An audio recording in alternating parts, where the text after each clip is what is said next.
এটা এখন তাদের ব্যাপার ভেবে নীরব বলে, আমি নীরব, নীরার ভাই হই। নীরাকে দেওয়া যাবে এখন? মামি তো ঘরে গেছে ফ্রেশ হতে, আর মামু একটু পরে আসবে। ঠিক সেই সময় দীপান্বিতা এসে বলে, কার সাথে বলছো বাবাই? মামের ভাইয়া ফোন দিয়েছে আম্মু, এই নেও কথা বলো। বলে ফোনটি দীপান্বিতার কানে দিল অভ্র। আম্মু বলেন সম্বোধন শুনে নীরবের মনের গহীনে কাঁপন ধরল। খারাপ লাগছে তার, কিভাবে পারলো তার জন্য অপেক্ষা না করে এভাবে বিয়ে করে নিতে। দীপান্বিতা ফোন কানে নিয়ে নরম সুরে বলে, হ্যালো। কি সুন্দর মধুর কণ্ঠ বাজতে থাকে নীরবের কানে। দীর্ঘ সময় পর আজ তারা একসাথে কথা বলতে পারছে, কিন্তু এখন তার আগের সম্পর্ক নেই। নীরব কাট কাট গলায় বলে ওঠে, বোনকে বলবেন ফ্রি হলে যেন কল দেয়। বলেই কল কেটে দিল। এতগুলো বছর পর প্রিয় ব্যক্তির কণ্ঠ শুনে শান্তি পেল। কথার সুরের তিক্ততা অনুভব করল দীপান্বিতা। পাল্টে গেছে তার খাদ্য বিশেষজ্ঞ পুরুষটি। নীরবের ছোট থেকে একজন নিউট্রিশন স্পেশালিস্ট হওয়ার ইচ্ছে, তাই দীপান্বিতা নীরবকে খাদ্য বিশেষজ্ঞ সাহেব বলেই ডাকত। দীপ ও মিস্টার সমুদ্র একসাথে চলে এসেছেন। সবাই মিলে নাস্তা সাজাতে থাকে। নীরা বাটিতে বাটিতে সবার জন্য পাস্তা দেয়। পিঙ্কি মনে মনে অনেক খুশি। দীপ ঝাল সহ্য করতে পারে না। নীরার বানানো খাবার খেয়ে দীপ শিওর নীরাকে বকাঝকা করবে। সবাই একসাথে পাস্তা খেতে থাকে। প্রথম এক চামচ খেয়ে সবাই নীরার দিকে তাকায়। পিঙ্কি খুব খুশি, এবার বোম ব্লাস্ট হবে। পিঙ্কির আশায় পানি ঢেলে অভ্র বলে, মামি খুব মজা। মিসেস সাবিনা বলে, হ্যাঁ, সব ঠিকঠাক আছে, শুধু একটু সস কম দিলেই হতো। তাও তুমি প্রথম রান্না হিসেবে অনেক ভালো করেছো। সবাই নীরার প্রশংসা করতে থাকে। পিঙ্কি অবাক হয়ে তাকিয়ে আছে এদের দিকে। নীরা পিঙ্কির দিকে তাকিয়ে বলে, কি হয়েছে কিছু বুঝতে পারছো না তাই তো? সবাই তাকায় নীরা ও পিঙ্কির দিকে। পিঙ্কি ভুরু কুচকে তাকিয়ে থাকে। নীরা আবার বলে, তুমি আমার ব্যাপারে শুধু মেকআপ করার অভিজ্ঞতাটাই জানলে, এটা জানলে না যে আমি সিনেমা প্রেমী। জীবনে কত নাটক সিনেমা দেখেছিলাম যেখানে এক ডাইনি এসে নায়িকার সমস্ত খাবার নষ্ট করে দেয়। তুমি হলে আমার জীবনের সেই ডাইনি। আমি কি আর জেনে শুনে বকা খাওয়ার প্রস্তুতি নিতে পারি? তাই আগে ভাগে খাবার সরিয়ে রাখি। আর তোমার বাটিতে যেই পাস্তা, ওটা তোমার হাতের ঝাল মশলাযুক্ত। অভ্র দেখে নিয়েছে তুমি কি কি করছিলে, তুমি কি কি করেছিলে। এবার ভদ্রমের মতো নিজের হাতের টেস্টি পাস্তা খেয়ে নাও। আমি পাস্তা খাবো না, অন্য খাবার খাবো। তোমার মন চাইলে তুমি খাও। কি প্রমাণ আছে যে আমি এটাতে ঝাল লবণ দিয়েছি? প্রমাণ অভ্র নিজে। ছোট বাচ্চা তো আর মিথ্যে বলবে না। খেয়ে নাও আমার ডাইনি ননদিনী, এটা এখন তোমাকেই খেতে হবে। বলে নীরা পাস্তার বাটি নিয়ে পিঙ্কির কাছে আসতে থাকে। পিঙ্কি এবার চেয়ার থেকে উঠে দেয় ভোদর। নীরা কি কম নাকি, সেও পিঙ্কির পিছনে দৌড়াতে দৌড়াতে বলে, একবার যখন আমার খাবার নষ্ট করতে চেয়েছিলে তখন টেস্ট তো তোকে নিতেই হবে ডাইনি ননদিনী। পলাবে কোথা? আমি নীরা যখন একবার লেগেছি তোমার পেছনে তখন তোমার রেহাই নেই। আমার বরের সাথে সুপারগুলোর মতো লেগে থাকা, তাই না? এবার দেখ সুপারগুলোর উপরে কি কি আছে। বলে সারা রুম জুড়ে তাড়া করতে থাকে পিঙ্কিকে। অবশেষে পিঙ্কির দৌড়ানোর সাথে উড়ন্ত ওড়না থেকে ফেলে দেয় নীরা। তারপর সোফায় পিঙ্কিকে শুয়ে গাল টিপে হাঁ করিয়ে পিঙ্কির গালে ঢুকিয়ে দেয় পাস্তা। পিঙ্কি বেচারি কষ্ট করে হলেও গিলতে থাকে। টেবিলে বসা দীপ মাথায় হাত দিয়ে এদের কর্মকাণ্ড দেখে। দীপান্বিতা দীপকে আস্তে আস্তে বলে, কে বলবে এই মেয়ে বিয়ের দিন পালিয়েছিল? বিয়ে করবে না বলা মেয়েটি কি না এখন সেই স্বামীর ভক্ত? মনে মনে খুশি হয় দীপ। নীরা একদম ঠিক কাজ করেছে। পিঙ্কি যেমন তাদের সম্পর্কের মধ্যে তৃতীয় ব্যক্তি হয়ে ঢুকে পড়েছে, এতে ওর এই শাস্তিরই দরকার। দীপ নিজেও সহ্য করতে পারে না পিঙ্কিকে। খুব তাড়াতাড়ি পিঙ্কির জন্য ছেলে দেখা শুরু করবে। নাস্তা শেষ করে নীরা ঘরে আসে। দীপ ও মিস্টার সমুদ্র মিটিং করছেন নিজেদের ব্যবসা নিয়ে। দীপ বাবার ব্যবসায় যোগ না দিলেও বিভিন্ন পরামর্শে বাবার সাথে থাকে। নীরা ঘরে এসে ঘরটিকে ভালোভাবে পরখ করে। দীপের ঘরের পাশে একটি বড় সেলফ আছে যেখানে ভিন্ন ভিন্ন গল্পের বইতে ভরা। বিসিএস এর বইগুলো এখনো সাজানো আছে। নীরা শিল্পের কাছে এসে বইগুলো দেখতে থাকে। নীরা নিজেও টুকটাক গল্প পড়ে। শিল্পের ভিতর ভালোভাবে চোখ বুলিয়ে একটি কালো মোটা ডায়েরি দেখতে পেল দীপ। ডায়েরিটি দেখে নীরার মনে আতঙ্ক বিরাজ করলো। সাথে সাথে ডায়েরিটি হাতে নিয়ে প্রথম পৃষ্ঠা বের করলো। অনেক পুরনো লেখা এখানে, খুব সুন্দর করে প্রথম পৃষ্ঠায় লেখা, চন্দ্রের সাথে করিতে দেখিলাম তোমাকে আলিঙ্গন। উড়ন্ত পাখি যখন চন্দ্রকে সাক্ষী রেখে প্রকাশ করে মনের অনুভূতি, সেই চিত্র দেখিয়া তোমাকে ডাকিলাম আমার চন্দ্র পাখি। অস্ত্র ভরা নয়নে চন্দ্রের দিকে ফিরে আছে আমার সেই কিশোরী কন্যার অনুভূতি। আজই উপলব্ধি করেছি আমি ভালোবাসি, ভালোবাসি তোমায় আমার চন্দ্র পাখি। লেখাটুকু পড়ে নীরা বুঝলো দীপ কাউকে ভালোবাসে এবং তাকে সে চন্দ্র পাখি বলে ডাকে। কিউরিসিটি নিয়ে বাকি পৃষ্ঠা পড়তে যাবে, ঠিক তখনই দীপান্বিতা এসে বলে, আমার লিটিল ভাবি আসবো কি? নীরা ডায়েরির পাতা বন্ধ করে সেলফে রেখে দেয়। তারপর দীপান্বিতার দিকে তাকিয়ে বলে, আমার সুইট কিউট ননদিনী আসো। দীপান্বিতা ঘরে ঢুকে নীরার দিকে ফোন এগিয়ে দিয়ে বলে, তোমার কল এসেছিল। আর ফোন সবসময় এদিক ওদিক রেখো না, জানোই না, না চাইতেও এক কালসাপ পুষতে হয়। আমার দাদি নাম্মু এরা তো সুখ ছিলই না, এরা উঠে পড়ে লেগেছে তোমার পিছনে। নিজের সেফটি নিজেকে বুঝতে হবে। দাদা ভাইয়ের কথা রাখতে বাবা এগুলো সহ্য করে। যতই হোক দাদাই তো বাবার বাবা ছিলেন। শক্ত ধোকা দিলেও রক্তের টান ফিকে হয় না।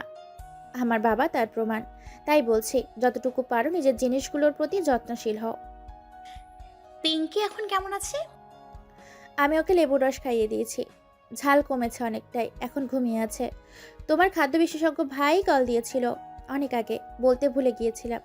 টেবিল পরিষ্কার করার সময় তোমার ফোন দেখে মনে পড়লো, এই নাও।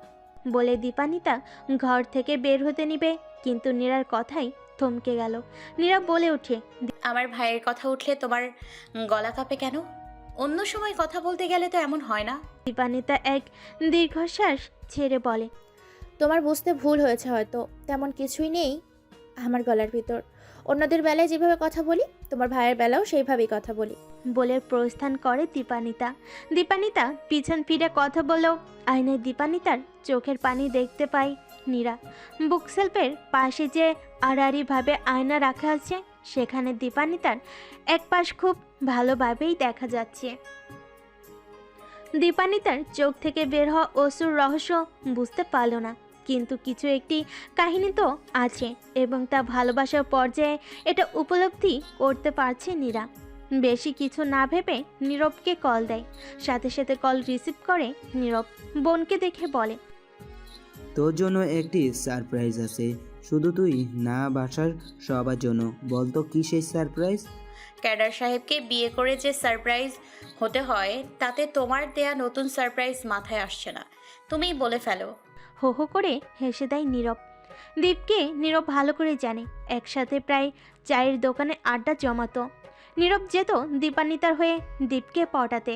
বড় ভাই পটে গেলে আর তো কিছুই লাগে না, কিন্তু দীপ তার বিদ্যাসাগর নিয়ে কথা বলতে বেশি। এখন সে বুঝতে পারছে নীরা কেউ ঠিক কিভাবে ট্রিট করে। রসকসীন বই পড়ুয়া দীপ, তার উড়নচণ্ডী ফাঁকিবাজ বোন যেন বইয়ের এপিট ওপিট। নীরব হাসি থামিয়ে বলে ওঠে, আমার পরীক্ষা শেষ হয়েছে অনেক আগে, আজ রেজাল্ট পাবলিশ হয়েছে। আমি সাকসেস হয়েছি বোন, আমার এত বছরের কষ্টের ফল পেয়েছি। আর তোদের থেকে দূরে থাকছি না, 1 মাসের মধ্যে বাংলাদেশে ব্যাক করছি। ভাইয়ের কথা শুনে নীরা খুশিতে লাফিয়ে ওঠে। সাথে সাথে বলে, হুররে, আমার ভাই খুব তাড়াতাড়ি চলে আসবে। কিছুক্ষণ মজা করে দীপান্বিতার কথা মনে পড়ল নীরার, তাই সে নীরবকে ইনডিরেক্টলি বলে, তুমি বিডিতে আসার পর আমরা তোমার জন্য মেয়ে দেখব। রূপবতী, গুণবতী, কর্মঠ, ভদ্র দেখে মেয়ে নিয়ে আসবো, যেমনটা তুমি চাও। জাস্ট এক্সাম্পল, আমার কিউট ননদ দীপান্বিতা আপু, তার মতো দেখে বউ পেলে খুশি হবে তো? নিজের বিয়ের কথা শুনে মুখ ফ্যাকাশে হয়ে আসে নীরবের। আবার তার উপর দীপান্বিতার নাম নিয়ে উদাহরণ। পুরো দীপান্বিতাকেই তো তার চাই, তার মতো আবার কি। কিন্তু কোনো প্রতি উত্তর করল না নীরব। লোক দেখানো এক স্মিত হাসি দিয়ে নীরব বলে, সবে তো পড়াশোনা শেষ, এখন সেটেল হয়ে নেই, তারপর দেখা যাবে। রাখছি বোন, ভালো থাকিস। ভাইয়ের শুকনো মুখ দেখে নীরা শিওর হলো। ডালমে কোচ কালা হে। কল কাটার পর বলে, ভাই আর ননদের কেমিস্ট্রি খুব গভীর। আমাকে এখন ডিটেকটিভ নারী হতে হবে। কি থেকে কি হয়েছে এগুলো আমাকে বের করতে হবে। সাথে আবার আছে ক্যাডার সাহেবের ওই চন্দ্র পাখি। কত কিছু সম্পর্কের গোয়েন্দাগিরি করব আমি। উফ, এত প্রেশার নেওয়া যায় না। কিসের প্রেশার নেওয়ার কথা বলছো তুমি? ঘরে ঢুকতে ঢুকতে বলে দীপ। নীরা তাকাই দীপের দিকে। আপাতত এনাকে কিছু বলা যাবে না, ইনি থাকুক ইনার বিদ্যা নিয়ে। কিছুই না। এই যে আর 2.5 মাস পর আমার এক্সাম। এখন তো স্যার আমার স্বামী, তাই তার সুনাম রাখতে ভালো রেজাল্ট করতে হবে, এটাই ভাবছি। বাব্বা, এত চিন্তা আমার জন্য? উত্তর দেয় না নীরা। সাথে সাথেই কেয়ার কল আসে। নীরা রিসিভ করে বলে, হ্যাঁ হ্যাঁ বল। দোস্ত, আমাদের বিদায় অনুষ্ঠান হবে, সবাই শাড়ি পরবো আর বিভিন্ন প্রতিযোগিতা আছে। আমি নৃত্য দিব, তুই কি করবি? আমি কি করব মানে? আমিও নৃত্য করব। ওপাশ থেকে কোনো উত্তর আসার আগে নীরার কান থেকে ফোনটি নিয়ে নেয় দীপ। ও কোনো নৃত্য করবে না, যাবে বক্তৃতা শুনে চলে আসবে। বলে কল কেটে দেয়। কেয়া ভয় পায় দীপের কর্কশ কণ্ঠ শুনে। দীপ ফোন কাটার পর বলে, সাইকো স্যার। নীরা কোমরে হাত দিয়ে দীপের দিকে ডান ভুরু উঁচু করে তাকিয়ে বলে, আমি নৃত্য করলে আপনার সমস্যা কোথায়? আমি বলেছি তো তুমি নৃত্য করবে না মানে করবে না। আমি নৃত্যতে নাম দিব এবং নৃত্য করব। আমি বলেছি তো না। হ্যাঁ দিব নাম। আমি নাকি কোনো কিছু পারি না, অযোগ্য? তাহলে নৃত্য করে দেখিয়ে দিই আমার কি কি যোগ্যতা আছে। তোমাকে যতটুকু যোগ্য হওয়া লাগবে তা আমি দেখে নিব। ভালোভাবে বলছি, কোনো নৃত্য করতে পারবে না তুমি। আমি নাম দিব দিব দিব। কিছুটা চিলিয়ে বলে নীরা। ব্যালেন্স হারা হয়ে দীপ ঠাস করে এক থাপ্পড় বসিয়ে দেয় নীরার গালে। নীরা অবাক হয়ে যায়। এতদিন থাপ্পড় দিলেও অন্তত বুঝতো পড়াশোনার জন্য, কিন্তু আজকে থাপ্পড়টা কি না সামনে এক অংশগ্রহণের জন্য। এটাও নীরার সমস্যা না। সমস্যা হলো দীপ ও নীরার কথাগুলো দরজার পাশ থেকে পিঙ্কি আড়ি পেতে শুনতে থাকে। এখন দীপ তাকে থাপ্পড় দিয়েছে, এটাও পিঙ্কি দেখে খুশি হয়। সব কিছু নীরা ভালোভাবে লক্ষ্য করে, কিন্তু দীপ উল্টো দিকে ফিরে ছিল বলে পিঙ্কিকে দেখে না। নীরা বাম গালে হাত দিয়ে কিছুক্ষণ দাঁড়িয়েছিল। দীপ নীরাকে আদেশের সুরে বলে, আমার কথার হেরফের হওয়া আমি পছন্দ করি না। নেক্সট টাইম যেন কোনো অন্যায় আবদার নিয়ে তর্ক করতে না দেখি। বলে বেলকুনিতে যেয়ে দাঁড়ায় দীপ। নীরা আজ প্রচুর কষ্ট পায়। কোনো কথা না বলে মিনিকে জড়িয়ে কম্বল মুড়ি দেয়। কম্বলের নিচে ফুপাতে থাকে। ঘণ্টাখানেক নীরবতা পালন করে দীপ। রাতের খাবার কেউই খায় না।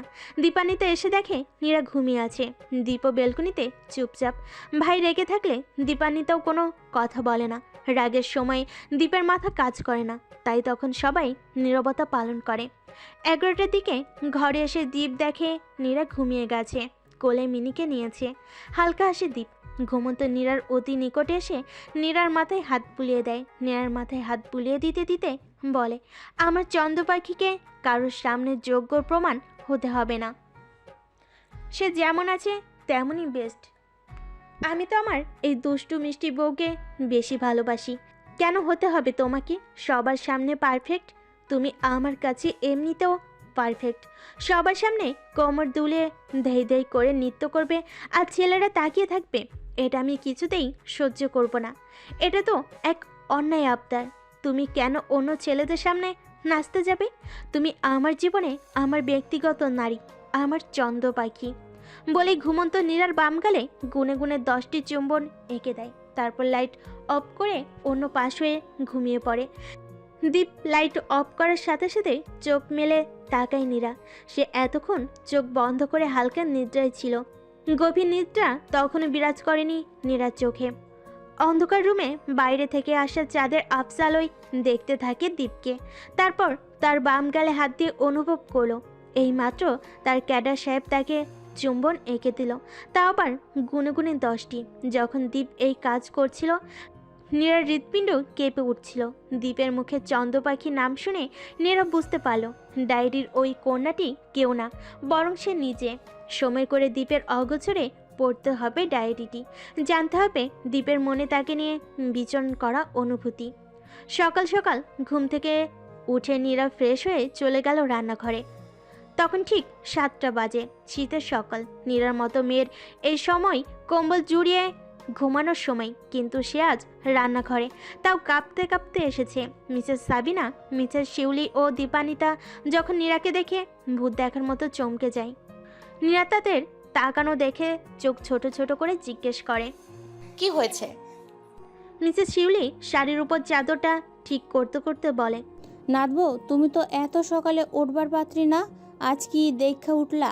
দাদি রসিকতা করে বলেও পিঙ্কি হাসতে হাসতে বলে ওঠে, তোমার নাত বউয়ের দেখো রাতের ঘুম ঠিকমতো হয়নি। যে ডোজ দেওয়া হয়েছিল তাকে রাতে তো না খেয়েই ভাঙ ধরে ঘুমিয়েছিল, তাই হয়তো এখন এসেছে তাড়াতাড়ি খাওয়া দাওয়া করতে।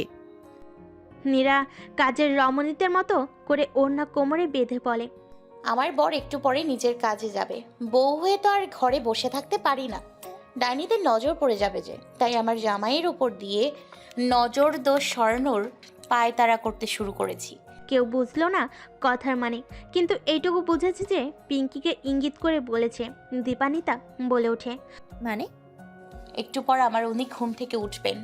এমনিতেই আমি না খেয়েছিলাম বলে তিনিও না খেয়ে আছেন। বউ হয়ে কি জামাইকে এত কষ্ট দিতে পারি? তাই এখন আমি নিজে আমার বরের জন্য রান্না করব। তারপর আমি আর আমার জামাই একসাথে সকালের খাবার এক ঘরে খাবো। আশা করি কারোর বদনজর পড়বে না আমাদের নবদম্পতির ওপর। মিসেস শিউলি নীরার রান্নার কথা শুনে অবাক হলেও পিঙ্কিকে খোঁচা মারতে খুশি হয়েছেন। তিনি বলেন, কিসের সমস্যা হইব নাদবো? কোনো সমস্যা নাই। আরে বিয়ের পর স্বামী স্ত্রী একসাথে থাকে, তবে না ভালোবাসা বাড়বে। তুমি রান্না করতে পারবা নাকি? আমরা সাহায্য করব। আজ প্রথম দিন রুটি বানাবো, আমাকে একটু দেখিয়ে দাও। এরপর থেকে আর দেখাতে হবে না, আমাকে শিখিয়ে দিলে আমি শিখে যাই।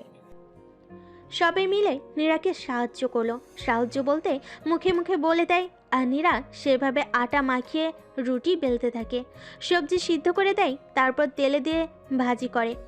পরিমাণগুলো সব মিসেস সাবিনা বলে দেন। সব কিছু পারফেক্ট হইলেও পারফেক্ট হয় না নীরার রুটির শেপগুলো। একটি এশিয়া মহাদেশের মানচিত্র তো আরেকটি আফ্রিকা মহাদেশের। এক এক রুটি এক এক রকম হয়েছে। সবাই মিটমিটিয়ে হাসতে থাকে রুটিগুলো দেখে। অভ্র ঘুমু ঘুমু চোখে মাত্র এসেছে, রুটিগুলো দেখে বলে ওঠে, মামি তুমি ডিজাইন করে রুটি বানিয়েছো, কি মজা, আজকে অন্য রুটি খাবো। বলেই হাততালি দেয়। ছোট অভ্র কি আর বুঝে যে এগুলো না পারার কারণে হয়েছে। সে তো ভিন্ন সাজের কিছু দেখলে তাতেই খুশি হবে। পিঙ্কি নীরাকে পিঞ্চ মেরে অভ্রকে বলে, নাচতে না জানলে উঠান বাঁকা। তোমার মামি পারে না তো করবে কি? এগুলো করতে যোগ্যতা থাকা লাগে। ড্রয়িং রুমে মিস্টার সমুদ্র চা উপভোগ করছেন আর খবরের কাগজ দেখছেন। পিঙ্কির শেষের কথাটি তার পছন্দ হয়নি। তিনি সচরাচর মেয়েদের কথাই বাম হাত ঢুকান না, তবে আজ নীরার হয়ে প্রতিবাদ করে বলেন, আজকালকার মেয়েরা ঘরের কাজ করতে চায় না, সেই তুলনায় আমার বৌমা কিছু না পারলেও চেষ্টা চালিয়ে যাচ্ছে পারফেক্ট বউ হওয়ার। এটাই কি কম নয়? কাউকে সাহায্য করতে না পারো, কিন্তু তাকে দুর্বল করতে উঠে পড়ে লাগাটা একটা অন্যায়। পাবলিকের সামনে তুমি আজ যাকে অপমান করবে, ওই পাবলিকগুলো কিন্তু এক সময় তোমার দিকেও আঙুল ঘুরিয়ে দিবে, এটা মাথায় রেখো। পিঙ্কি আর কোনো প্রত্যুত্তর করে না। খারাপ হলেও সে মিস্টার সমুদ্রকে মামার মতো করেই ভালোবাসে। মায়ের মতো সম্পত্তির আশায় লোভ দেখানো সম্পর্ক পিঙ্কি করেনি। শুধু দ্বীপের প্রতি পিঙ্কির এক আলাদা দুর্বলতা। নীরার বানানো রুটিগুলো প্রথম দিকে খারাপ হলো, শেষেরগুলো অনেক সুন্দর হয়েছে, রাউন্ড আকারে হয়েছে। ভালো ভালো রুটিগুলো নীরা মিস্টার সমুদ্র ও মিসেস শিউলিকে দিয়েছে। বাকিগুলো বাড়ির অন্যান্য সবাই খাবে। সবার খাবারের ব্যবস্থা করে নীরা নিজের ও দ্বীপের জন্য খাবার সাজিয়ে নেয়। তারপর ঘরের দিকে যেতে থাকে। কিছু একটা ভেবে ঘরে যাওয়ার আগে পিঙ্কির কাছে এসে পিঙ্কির কানে কানে বলে, 5 মিনিটের একটি ডোজ দেখেই তুমি এত খুশি? আফসোস বাকি 23 ঘন্টা 55 মিনিটের ডোজগুলো দেখতে পাও না। যে আমাকে থাপ্পড় দিয়েছে সে কিন্তু তা উসুল করেও নিয়েছে। ঘরের বাইরের লোক তুমি, তাই বাইরের দিকটি দেখতে পাবে। ভেতরের কাহিনী তো ভেতরের লোকগুলোর মধ্যে সীমাবদ্ধ।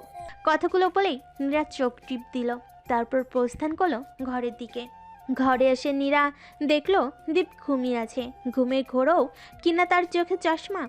দীপের পাশে যে জায়গাটি নীরা ঘুমায় ওখানে মিনি ঘুমিয়ে আছে। নীরা দীপকে ডাকতে লজ্জে পাচ্ছে।